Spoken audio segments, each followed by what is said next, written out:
Ito na yung tubig mga kalapatid, si Kobe. Mr. Lap Winner, inom ka na. Ayan na, si Mr. Lap Winner, inom na mga kalapatid. Sige, inom na boy. Ka na mahiya. Ayan, ilang season ka nang uminom dyan. Kilala mo na yan. Ayan, oh. May bula-bula pa yung painuman niya. Siya si Idol Madla, nakakahanga. May mga hawak, gandang linyada. Ika'y inspirasyon kung bakit hanggang ngayon ako'y palaging kumakarera. Ito na yung port bird natin mga kalapatid, sumisilip na dito. Babae nga to. Anak natin na pa, uminom sa gutter, oh, sa taas. Baka na. Uminom sa gutter ang loko, baka ang bibig. Babae nga to, ay lumipad na naman siya, oh. Mahilap. Nakakatawa mga kalapatid, sa kala ko, may cluster ngayon sa pooling. Wala palang cluster. Ano lang pala ngayon, one pooling lang pala to, kaya pala grand pooling ang pangalan. So ang premiuhan, 5,000 sa number 1. As of now, number 1 tayo. Hindi ko sure kung mayroong lags, pero kung walang lags, panalo tayo ng 5K. Yes! Tapos may 500 pa para sa lap winner. So dahil kung sakali tumamba tayo ng lap winner, may 500 pesos pa tayo. Napaka-buenas mga kalapatids. Sana kuha na natin, no? Dahil as of now, nag-clock na yung mga mabalakat na 53 kilometers. Si Kobe na nanatiling number 1 mga kalapatids, nakadali pa ng lap winner. Ayan. Buti na lang, nakuha na natin ang video ang pagdating niya. So wala pa yung 4 nating ibon. Kulang pa rin tayo dito sa kabila ng 2. Sa kabila 2 pa rin. Yung nag-iisang blue bar na dumating doon, nasa taas pa rin, ay pumasok, lipad ng lipad eh. Mukhang nabitin pa. So ito, kamustahin natin si Mr. Lap Winner mga kalapatid. So yun, puntahan natin dahil papainumin na rin natin yan. Ayun siya, oh. Ito na yung tubig mga kalapatid, si Kobe. Mr. Lap Winner, inom ka na. Ayan na, si Mr. Lap Winner, inom na mga kalapatid. Sige, inom na boy. Ka na mahiya. Yan, ilang season ka nang uminom dyan. Kilala mo na yan. Ayan, oh. May bula-bula pa yung painuman niya. Yan, galing boy, di ba? So yan ang ibon natin na small but terrible. So ang liit lang yan, palugun pa. Napanood nyo naman siguro dun sa video natin kahapon, di ba? Kulang ng isa yung bagwis niya, tapos hindi pa pantay-pantay ang tubo. Tapos yung mukha niya, kita nyo, ganyan-ganyan pa yung tubo ng mukha niya mga kalapatid. So, di ba? Meron pa mga patubo sa ulo. Wala siyang kapares, hindi natin pinarisan to mga kalapatid. Tatabi natin yung sticker kasi baka mamaya hanapin. Alin dito yun boy? Tigod ng pinto, dito? Sa pader. Wala. Ah, ito yung nasa mataas. Ito, nag-iisa. Ito pa yung sticker mga kalapatids ng lap winner natin. So, hindi pa confirm yun ha. Unofficial pa yun mga kalapatids. Pero syempre masaya tayo dahil nakita na natin yung pangalan natin sa 1. Boy, tabi mo nga. Katabi natin itong sticker sa kanya. Sa madlatin. Palagi niya sa cellphone. O, yung mga kasama niya. Kasama ba dito sinali natin? Ito isa. So, ito yung nag-number 2 sa area natin, sa atin ha, dito sa loob natin. So may potential to. So di ko lang sure kung anong line. Pero check ko yung sing-sing nito. Ano ba rin mo? Ayun, nakita ko na. No, so tatandaan natin yan. Hahanapin ko yung lahi.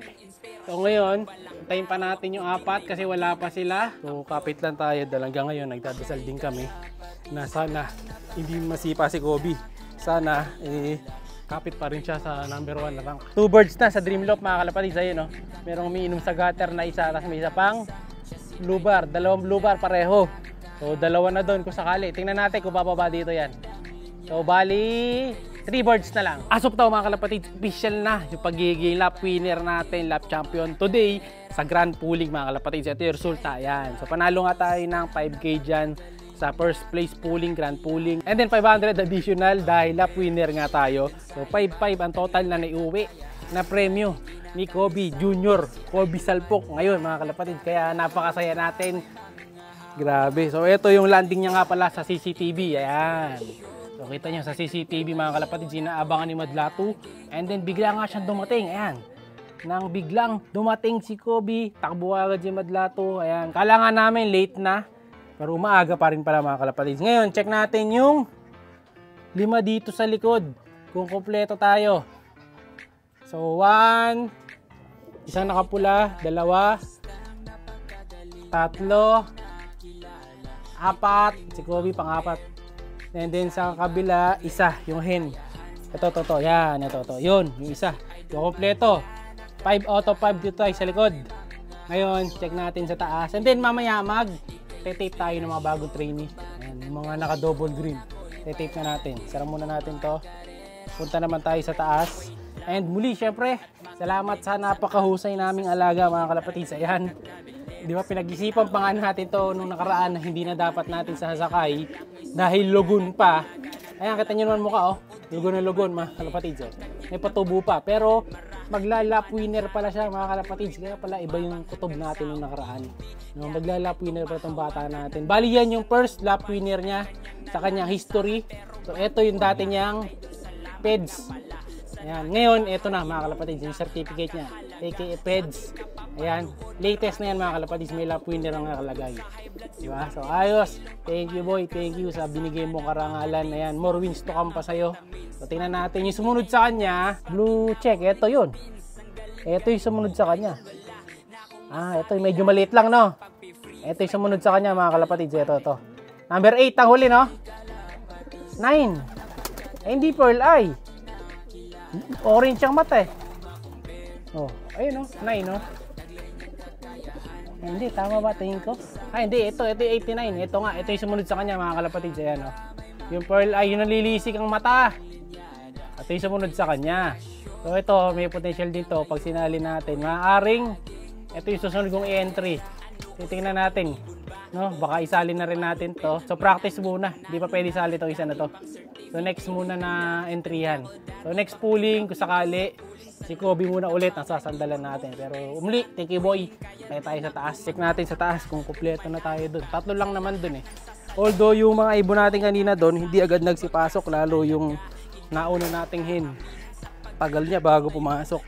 Naunahan pa nung isang ibon. Tapos may huling ibon na dumating eh. Matagal-tagal na yung huli nating lap winner. Na talagang yung legit lap winner, yung number 1 talaga sa lahat. Na hindi cluster mga kalapatids. Ito, kalahatan to, 401 ibon, iniwan ni Kobe Jr. Check natin.